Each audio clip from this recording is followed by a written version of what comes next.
A collision occurs when two or more objects come in contact or exert forces on each other, causing a transfer of energy and momentum. Collisions can happen between moving objects or between a moving object and a stationary object. Scientists study collisions to understand how objects move and react when they hit each other.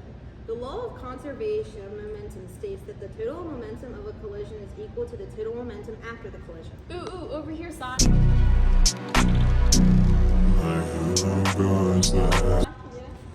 Can I explain some of the collisions? Is that alright with you? Yeah. Alright, so there's the elastic collision. Both momentum and kinetic energy are conserved. The two objects bounce off each other without losing energy. There's also the inelastic collision, where momentum is conserved, but some kinetic energy is converted into sound, heat, or deformation. As well as the inelastic collision, where the objects stick together after colliding and moves one object. And finally, the explosive collision. An object breaks apart, causing pieces to move away from each other. Momentum is still conserved.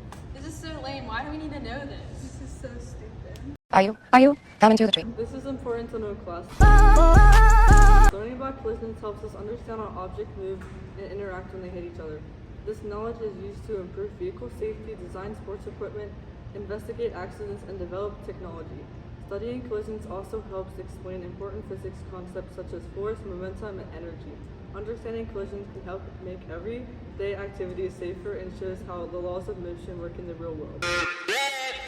Let's get into the science of it.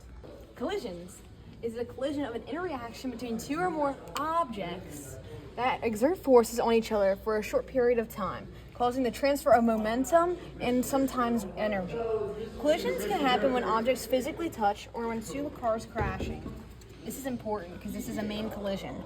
Or even when they touch, like two cars crashing, or even when they interact through forces without touching, such as charged particles. During a collision, forces act between objects for a very short time, creating an impulse which changes the momentum of each of the objects. According to the Newton's third law, this is very important.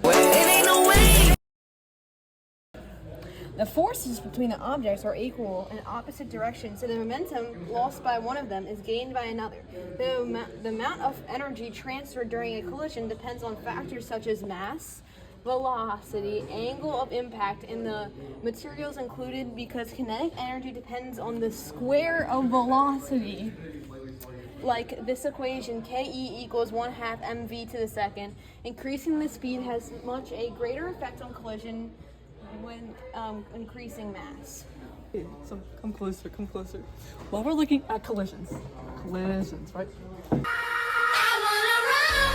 Okay, so when we look at collisions, we define it through momentum, which is mass times velocity. Say what lie, bro. Say what lie. Now that was a collision. Let you know MADVECCAUMNSTELLASAVANA